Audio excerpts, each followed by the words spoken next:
Hi guys, welcome back to my channel Momology with Anaysha. So आप लोग सोच रहे होंगे कि आज की वीडियो में अनायशा क्यों मिसिंग है। तो आज का वीडियो स्पेशली उन मॉम्स एंड डैड्स के लिए है जो लोग सोचते हैं कि हम हमारे बच्चे को इंग्लिश कैसे सिखाएं। सो आज की वीडियो में हम लोग आपके साथ टोटल 10 गोल्डन टिप्स शेयर करेंगे जिससे कि आपको अपने टॉडलर्स को इंग्लिश सिखाने में बहुत हेल्प होगा। सो अभी तक के अगर आपको हमारी वीडियोस पसंद आए हो तो please like, share and subscribe जरूर करें। पेरेंट्स के मन में एक क्वेश्चन होता है कि हम इतने छोटे बच्चे को इंग्लिश कैसे सिखाएं, कब सिखाएं और किस तरीके से सिखाएं। तो आज की वीडियो में हम आपके साथ में टोटल 10 गोल्डन टिप्स शेयर करेंगे जिससे कि आपको बच्चों को इंग्लिश सिखाने में बहुत ज़्यादा हेल्प मिलेगा। पहला टिप आता है एज। अगर आप लोग ये सोच रहे हैं कि बच्चे को इंग्लिश सिखाने की या कोई भी पर्टिकुलर लैंग्वेज सिखाने की कोई एक एज होती है, तो ऐसा नहीं है। अगर आप लोगों ने देखा होगा तो जब बच्चा बहुत ही छोटा होता है तो हम जनरली बच्चों को खिलाते हैं, रैटल्स देते हैं, सॉन्ग्स प्ले करते हैं या पोएम्स गाते हैं। तो अगर आपका बच्चा उस वक्त पे रो रहा है और उस वक्त आप उसके साथ में इंग्लिश में कम्युनिकेट करेंगे तो जितना आपका बच्चा आपको सुनेगा उतना ही वो आपसे सीखेगा और यहीं पर उसका फॉर्मेटिव ईयर्स में ही इंग्लिश सीखना स्टार्ट हो जाता है।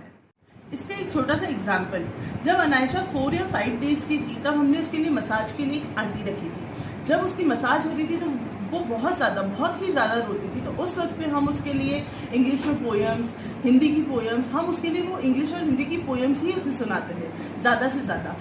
कभी कभी होता था कि हम उसमें रैटल्स या कोई टॉय ऐसा बजा के उसका ध्यान डाइवर्ट करने की कोशिश करते थे।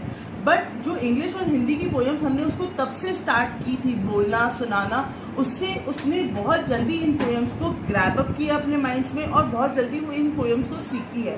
तो इसीलिए फॉर्मेटिव ईयर्स के अंदर अगर आप बच्चों को इंग्लिश स्टार्ट कर देते हैं, बोलना, उनके साथ में बातें करना उस वक्त पर, तो बच्चा उतनी ही जल्दी इस लैंग्वेज के साथ में फैमिलियर हो जाता है।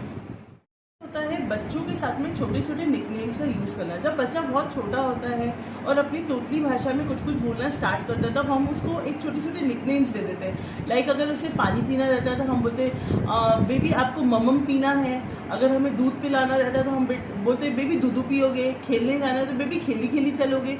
तो आप जितना हो सके इस टाइप के निकनेम्स को बोलना अवॉइड करें और बच्चे को इंट्रोड्यूस करवाएं एग्जैक्ट नेम्स के साथ में। हम लोगों ने अनायशा के साथ में पहले यही किया था, हम उसको निकनेम्स बोलते थे। बट अब जाके जब वो ग्रोन अप हो रही है तो उस ग्रोन अप ईयर्स में वो कंफ्यूज हो जाती है। सो आई डोंट वांट कि आप लोग भी वैसा करें।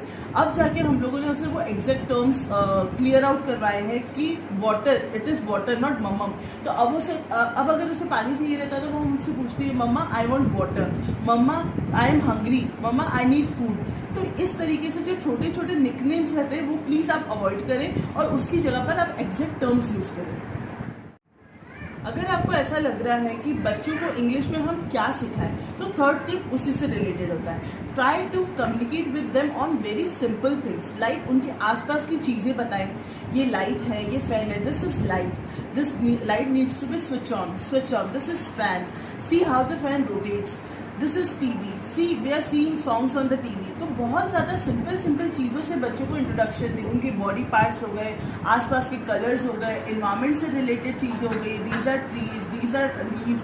तो ऐसी सिंपल चीजों से बच्चों को इंट्रोडक्शन करना है। So the fourth tip is try to teach them 2 or 3 words a day.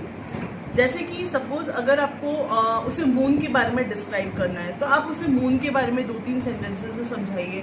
If your child is eating an apple तो उसे एप्पल के बारे में बताइए। If your child is eating drinking a mango shake तो उसे मैंगो शेक के बारे में बताइए। 2 या 3 ऐसे वर्ड्स इंट्रोड्यूस करवाइए और उसके लिए उससे ज्यादा कन्वर्सेशन करिए तो वो जाके उसके ब्रेन की रिपोजिटरी में जाएगा और जब भी आप उससे बाद में बातें करेंगे तो वो आपकी उन कन्वर्सेशन से उस मेमोरी को रिकलेक्ट करेगा। Next point is let your child speak. अगर आपको ऐसा लग रहा है कि आपका बच्चा किसी चीज को पॉइंट आउट करके कोई बात बोलना चाह रहा है, सपोज एक वाटर बॉटल देख के अगर वो इशारा कर रहा है mumma this is water bottle, so let him और her speak what he or she wants to convey. If she wants to drink, if she wants to throw the water, if she wants to take out the bottle, तो उसे बोलने दीजिए। उसकी बातों को वहीं पे स्टॉप करके आप मत बताइए कि क्या आपको ये चाहिए, क्या आप पानी पीना चाहते हैं। उसे उस तरीके से कम्युनिकेट मत करिए। उसके दिमाग में जो सेंटेंस है let it be formed.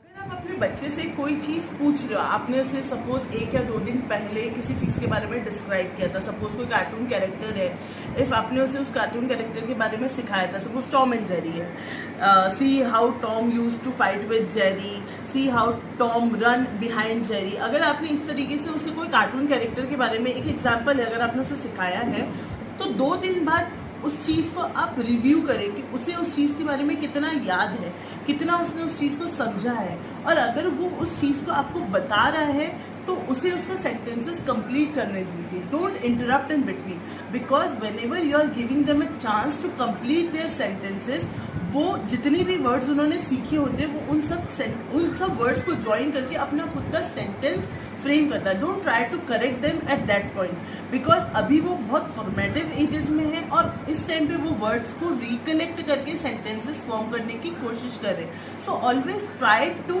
Help them in completing their sentences instead of correcting them. So the 9th tip here is always try to provide them an environment where they are free to speak. Like अगर आप लोग ऐसा सोच रहे हैं कि आपकी family में सपोज मदर इन लॉ है, फादर इन लॉ है, या ब्रदर सिस्टर्स हैं, कजिन्स हैं, वो लोग उतना इंग्लिश में अगर कम्युनिकेट नहीं करें, नॉट एन इश्यू। बच्चों का फर्स्ट पॉइंट ऑफ कांटेक्ट रहता है हमेशा उसके पेरेंट्स। तो अगर उसके पेरेंट्स उसके साथ में इंग्लिश में ज़्यादा से ज़्यादा कम्युनिकेट करेंगे, उस वक्त पे बच्चा बहुत जल्दी चीज़ों को ग्रैब करता है और उतना ही ज़्यादा बोलता है। अगर आपके घर में वैसा इन्वायरमेंट नहीं है, अभी पैंडेमिक गोइंग ऑन है, तो try to involve them in some of the activities wherein they have to speak in English. अगर अभी पैंडेमिक नहीं होता तो आई विल एनकरेज यू कि बच्चे को इस तरीके के प्ले डेट्स ऑर्गेनाइज करिए उनके लिए जहाँ पर वो इंग्लिश में एक दूसरे के साथ में कम्युनिकेट करें। One of the most important tip is always try to communicate in simple, loud and clear sentences with your kid. जितना ज्यादा आप बच्चों के साथ में सिंपल, क्लियर एंड लाउड तरीके से बात करेंगे, बच्चा उतना ही ज्यादा माइंड के अंदर विदाउट एनी कंफ्यूजन आपकी बातों को लेगा और उसी के हिसाब से वो आपके साथ में कम्युनिकेट करेगा। So always try to take your sentences, take your words in a simple, clear and loud manner. आपने देखा कि इन छोटे छोटे टिप्स के थ्रू हम बच्चों को इंग्लिश या कोई भी अदर लैंग्वेज फॉर्मेटेड ईयर्स के अंदर ही बहुत इजीली सिखा सकते हैं। अगर आपको मेरा ये वीडियो पसंद आए तो please like, share and subscribe जरूर करें, सो दैट मेरे जितने भी अपकमिंग पेरेंटिंग वीडियोस हैं वो आपको किसी न किसी तरह आपकी पेरेंटिंग जर्नी में हेल्प कर सके और आपको उनका नोटिफिकेशन मिलता रहे।